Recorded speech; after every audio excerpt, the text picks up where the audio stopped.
ಇಂದಿನ ಮಕ್ಕಳಿಗಾಗಿ ನಾವು ಏನು ಮಾಡಬೇಕು?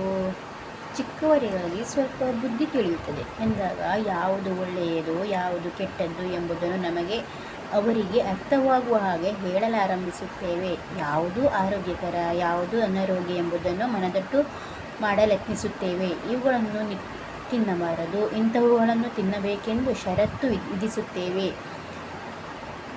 ಪರಿಶುದ್ಧತೆ ಒಳ್ಳೆಯ ಅಭ್ಯಾಸಗಳ ಬಗ್ಗೆ ತಿಳಿಸುತ್ತೇವೆ. ಇದೆಲ್ಲವುಗಳ ಹೆತ್ತವರ ಹೊಣೆಗಾರಿಕೆಯೂ ಹೌದು. ಆದರೆ ಆರ್ಥಿಕ ಆರೋಗ್ಯದ ವಿಷಯದಲ್ಲೂ ತಂದೆ ತಾಯಂದಿರು ಅಷ್ಟೇ ಹೊಣೆಗಾರಿಕೆಯಿಂದ ನಡೆದುಕೊಳ್ಳಬೇಕು. ಆಯಾ ವಯಸ್ಸಿಗೆ ಸೂಕ್ತವಾದ ಪಾಠಗಳನ್ನು ಆ ವಯಸ್ಸಿನಲ್ಲೇ ಆರಂಭಿಸಬೇಕು. 5-6 ವರ್ಷದ ಪ್ರಾಯದಲ್ಲಿ ಕೈಯಲ್ಲಿ ಹೆಚ್ಚಿನ ಚಿಲ್ಲರೆಯನ್ನಿಟ್ಟು ಎಷ್ಟಿದೆ ಎಂಬುದನ್ನು ಲೆಕ್ಕ ಮಾಡಲು ಹೇಳಬೇಕು.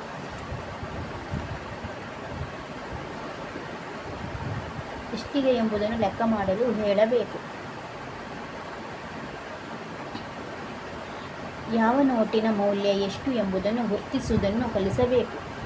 8 ವರ್ಷವಾದ ಹೊತ್ತಿಗೆ ಬ್ಯಾಂಕನ್ನು ಪರಿಚಯಿಸಬೇಕು. ವಿಶೇಷ ಸಂದರ್ಭಗಳಲ್ಲಿ ನಾವು ಬಹುಮಾನದ ರೂಪದಲ್ಲಿ ಕೊಡುವಂಥ ಹಣವನ್ನು ಉಳಿಸುವುದನ್ನು ಅಭ್ಯಾಸ ಮಾಡಬೇಕು. ಮಕ್ಕಳಿಗೆ ಸ್ವಲ್ಪ ಹೊತ್ತು ಸಂಗ್ರಹವಾದಾಗ ಅವರಲ್ಲಿ ಇಷ್ಟವಾದುದನ್ನು ಕೊಡಿಸಬೇಕು.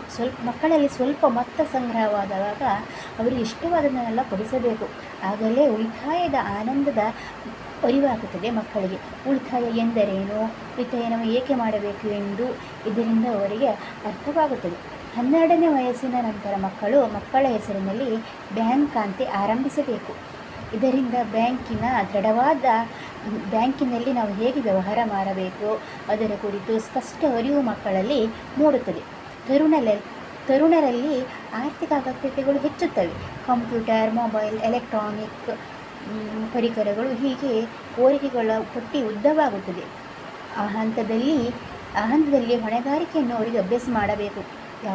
ಯಾವುದು ಅಗತ್ಯ ಯಾವುದು ಅನಗತ್ಯ ಎಂಬುದನ್ನು ಮನದಟ್ಟು ಮಾಡಬೇಕು.